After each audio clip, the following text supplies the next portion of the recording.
This young Korean guy is completely absorbed in his video game. Suddenly, he feels the ground shaking, like an earthquake just hit. He rushes to the balcony and looks outside in a panic. Oh my god. This is definitely not an earthquake. The entire apartment complex is in chaos. People running for their lives. Even fire trucks are crashing wildly out of control. A group of people has gone mad, biting anyone they see.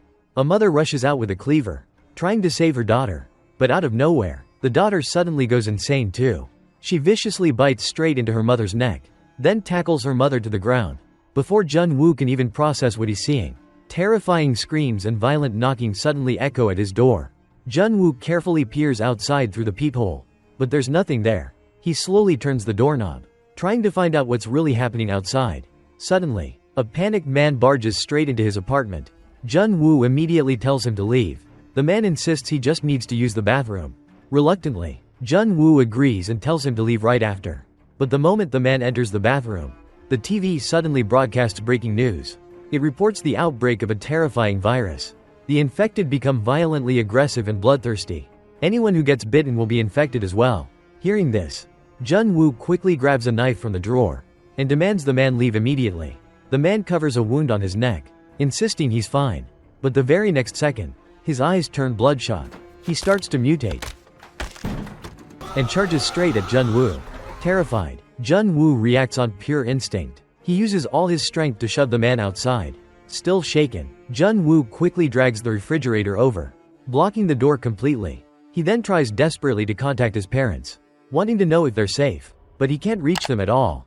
Luckily, his mother soon messages him first, saying they're temporarily safe. She tells Jun-woo not to go outside, survive and wait for rescue.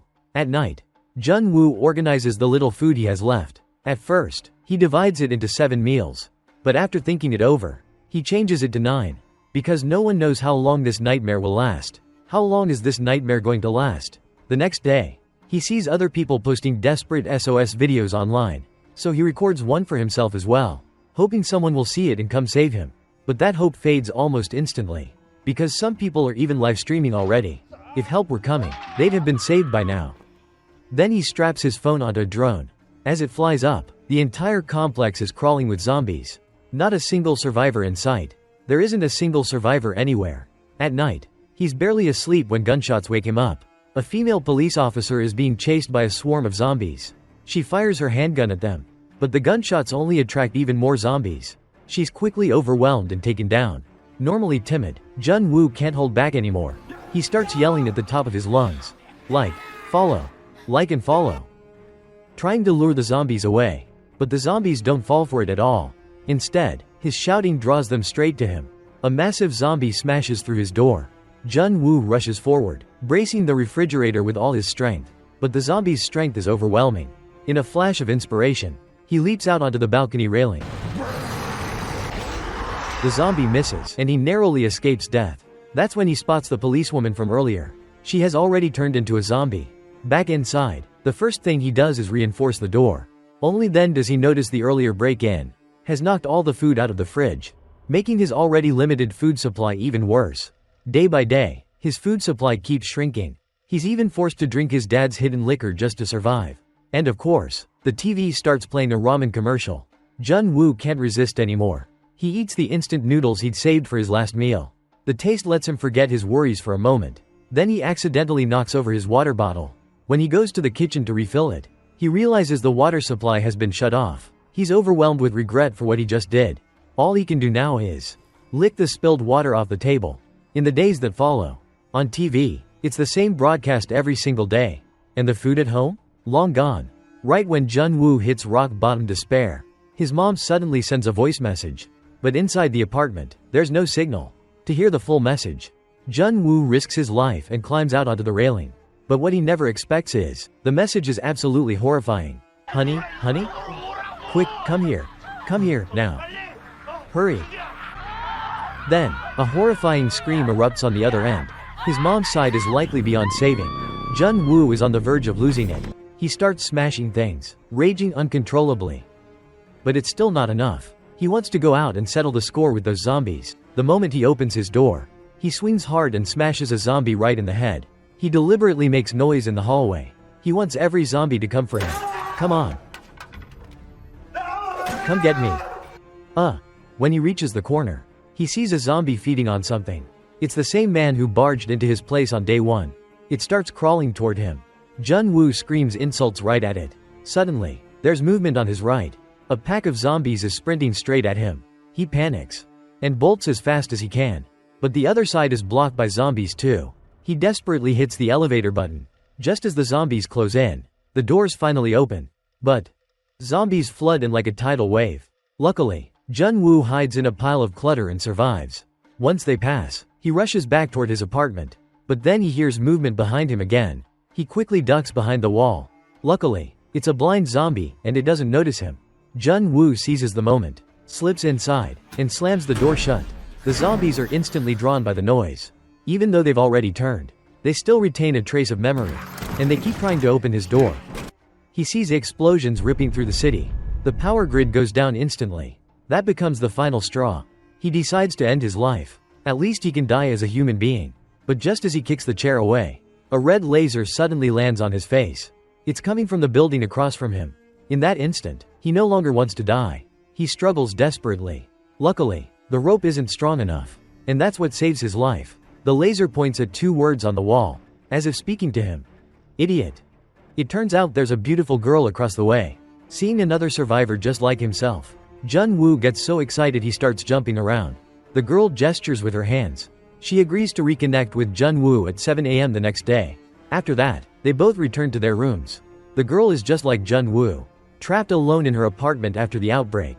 But her survival skills are far superior. She strictly controls her daily food intake.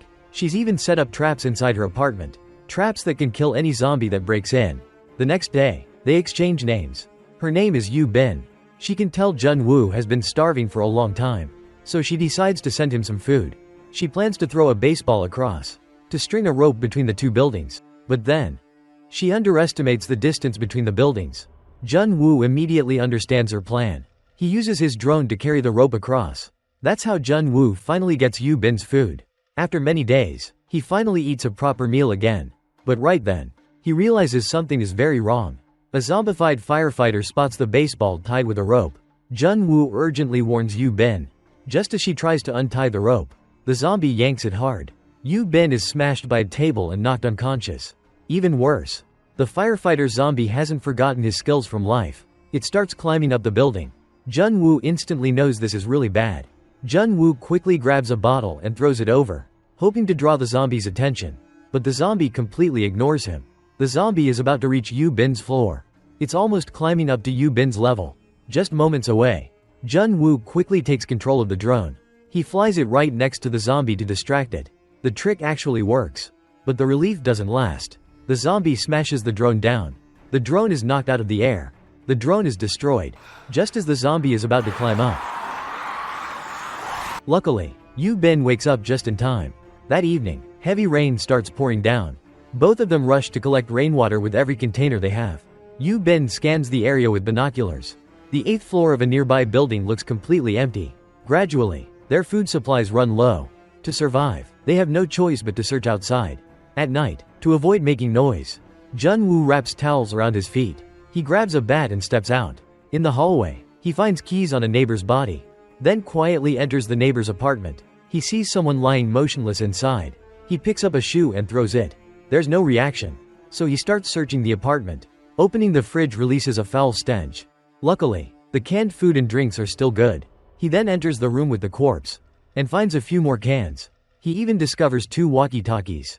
As he's about to leave, he does something incredibly stupid. He insists on looking at the face on the bed. At that moment, a zombie lunges from behind. Jun-woo yanks the corpse in front of him, dodging a fatal bite. Then he sprints all the way back home. Once safe, he devours his loot. It's easily the fullest meal he's had in a long time. After eating and drinking his fill, he takes 1 walkie-talkie, packs it with half the food, and sends it over to Yu Bin using the rope. The next morning, the walkie-talkie crackles to life. Yu Bin thanks Jun-woo over the radio. Hearing a human voice again, Jun-woo is overwhelmed with excitement. From then on, they talk every day over the walkie-talkie. If it weren't for each other, they probably wouldn't have survived this long. One day, while they're chatting over the radio, they suddenly hear what sounds like rain. Jun-woo quickly prepares to collect water. But when he opens the window, he realizes there's no rain at all. It's the sound of zombie footsteps. They suddenly go berserk all at once, all sprinting in the same direction. Both of them drop flat to the floor, too scared to even breathe. But as Yu Bin reaches for her axe, she accidentally knocks over a shelf. The noise instantly draws the zombies' attention. They start closing in on Yu Bin's apartment. Yu Bin hears the footsteps getting closer. She freezes, completely helpless. In a flash of inspiration, Jun Woo asks her, "What's your apartment number?" Just as the zombies reach Yu Bin's door, a phone suddenly rings next door. It pulls every zombie away. Turns out Jun Woo called the neighbor's phone. Relieved, Yu Bin collapses to the floor. There are just too many zombies on this floor. Staying inside is no longer safe, so they decide to move together. To the floor Yu Bin spotted with no zombies. They pack up everything they have. Yu Bin secures the rope in place. Just as Jun Woo says he'll go down first, Yu Bin jumps down without hesitation. Instantly, countless zombies swarm toward her. She dodges several with agile footwork. Then she pulls out her climbing axe, forcing a bloody path through the horde, leaving Jun Woo upstairs completely stunned. But there are just too many zombies. Just as she picks up a gun, a zombie tackles her to the ground.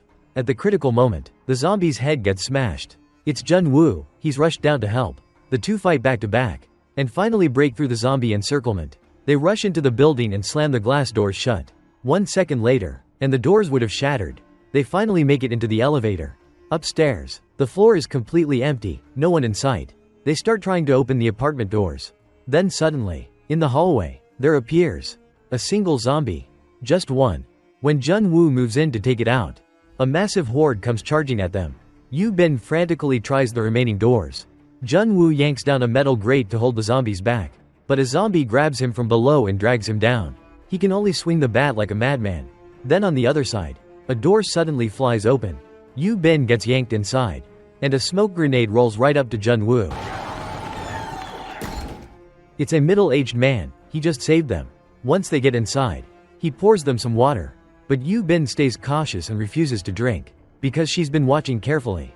This floor was supposed to be empty. Only after the man drinks first, do they finally relax a little. And they stop holding back with the food he offers. He tells them to eat without worry. Says there's enough to last until the rescue team arrives. The moment they hear, "rescue," both of them almost break into tears. After surviving so long in this apocalypse, they finally see a shred of hope. Yu Bin notices a family photo on the shelf. She asks, curious, "Where are your kids?" The man answers with a loaded tone, "None. But now I've got two." Yu Bin suddenly feels dizzy, and both of them pass out on the spot. Turns out he drugged the food. This guy is definitely not a good man. He ties up Jun Woo's hands first, then drags Yu Bin into a room. One look at the ceiling. This is clearly a child's bedroom. Next, he steps out and locks the door. Then he turns and unfastens a rope nearby. And on the other end is a woman, tied up, already turned into a zombie. It's his wife. After she turned, he couldn't bring himself to kill her. So he lures survivors in to feed his wife. Maybe even his own children were eaten. The man loosens the rope. The zombie immediately lunges at Yu Bin. Yu Bin screams in sheer terror. But the room suddenly goes silent. The man grows suspicious. He opens the door to see what happened. And then, the zombie bites straight into his neck. Turns out Yu Bin jammed a pillow into its mouth. That's how she survived. Bitten, the man doesn't resist at all. Consumed by love, he lets his wife devour him. Yu Bin can't stand it anymore. She grabs the gun and ends them both. But the gunshot alerts the zombies. Countless zombies swarm toward the upper floors. Jun Woo and Yu Bin stare at each other in shock. If that man was a monster, then the rescue team he mentioned must be a lie. They both sense how this will end. Terrified of turning, Yu Bin hands the gun to Jun Woo, telling him to shoot her. Jun Woo can't bring himself to do it. As they stand frozen in conflict, Jun Woo suddenly hears a helicopter. It's the government rescue team. Yu Bin breaks down in tears. Hope returns once again. They decide to head for the rooftop, the most visible spot for rescue. Fully armed, they charge forward. Chased by zombies, they sprint for their lives. But the zombies are insanely fast. They close in fast.